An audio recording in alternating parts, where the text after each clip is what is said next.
Hello, welcome to another session of Learn with Veer Sagar. So far, we have been talking about how to make the company smarter, bigger, better. The first subject I'm going to cover is how to make your ignorance irrelevant.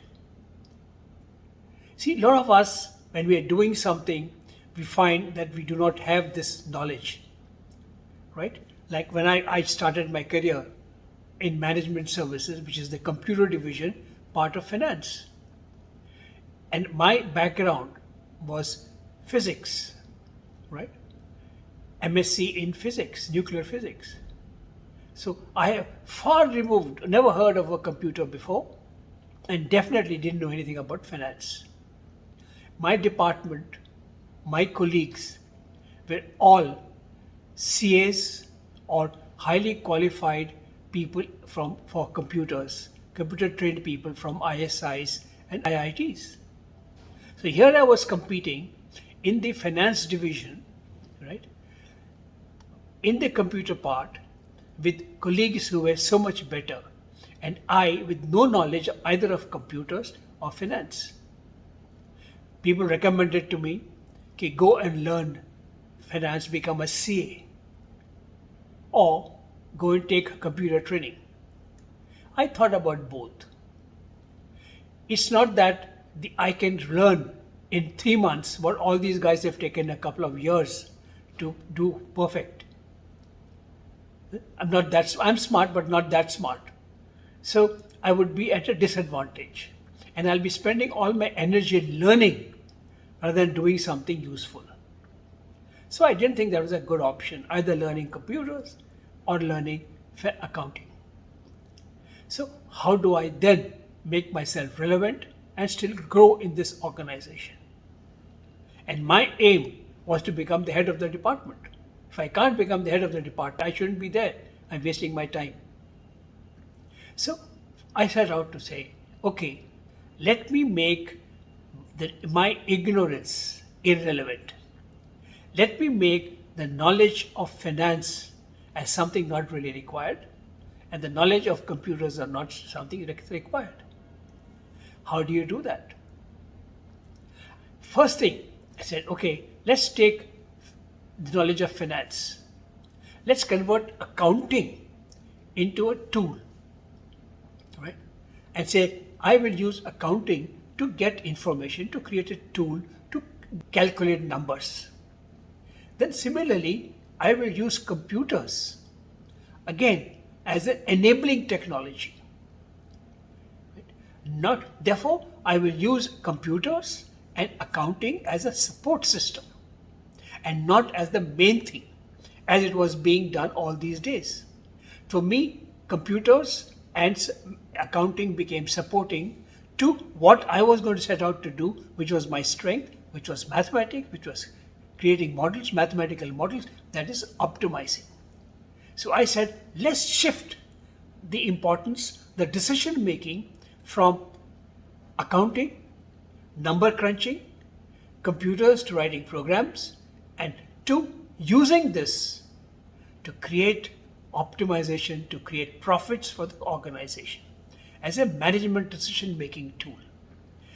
Overnight, I made the knowledge of finance and computers as irrelevant. Yeah, there are people who will do it, they're trained to do that, they will do it. I don't have to do it.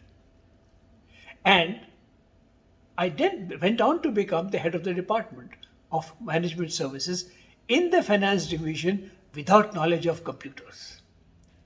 Take another case where I make knowledge irrelevant. I had joined from tire company, Dunlop, to ICIM, a computer company. Right? I think it was a major shift.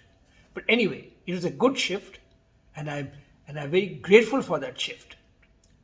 One of the first, coming from a marketing background from Dunlop, I liked meeting customers.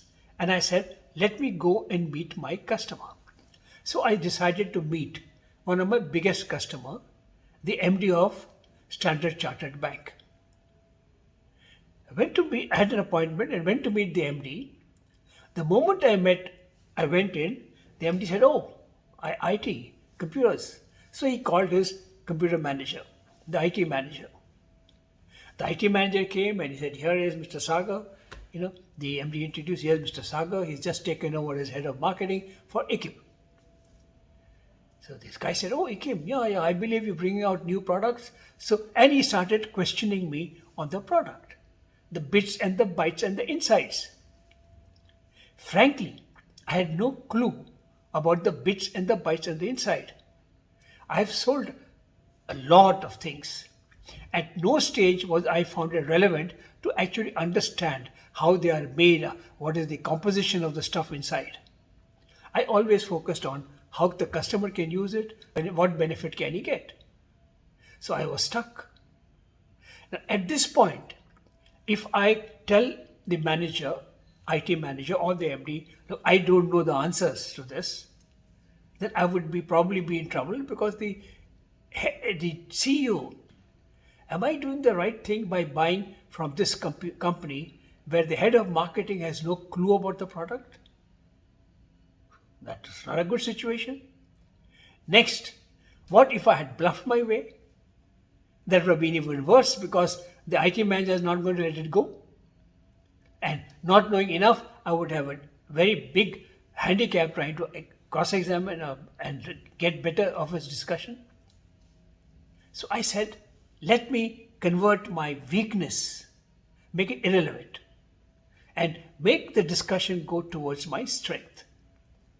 So I said to the MD, "Why are we discussing bits and bytes?" Actually, first I said to the IT manager, I said, "What you're asking is very relevant, right? It's required, and I think you deserve the answers. What I will do is I will arrange for my R&D manager and my customer support manager to come and meet you, and then you three can spend the whole day or as much time as required to go through bits and bytes and understand the insights and the technology. Let's not waste the MD's time on this." Then I said to the MD, "Why are you and I discussing insides of a computer, which is a technical thing, better left to the technical guy. Let's discuss value. Why are you buying this computer? What do you want to do with it? Can we provide that thing that you're looking for? What value do we bring to the table?" The MD liked that, because this is his strength. He was feeling out of place in any case with the bits and bytes discussion. So we discussed value, need, and the entire discussion changed from technology and pricing to value, which was my strength. So I made the lack of knowledge of computers irrelevant and moved it to what I knew, how to use the computer. So in short, when you are at a weakness, do not allow your weakness to pull you down. Move it away to your strength, right? And make your weakness irrelevant. Cover your weakness with your strength so that your weakness looks irrelevant. And next time I will give some more examples of something else where you can make this happen. Till that time, it's Veer Sagar saying goodbye and see you again. Thank you.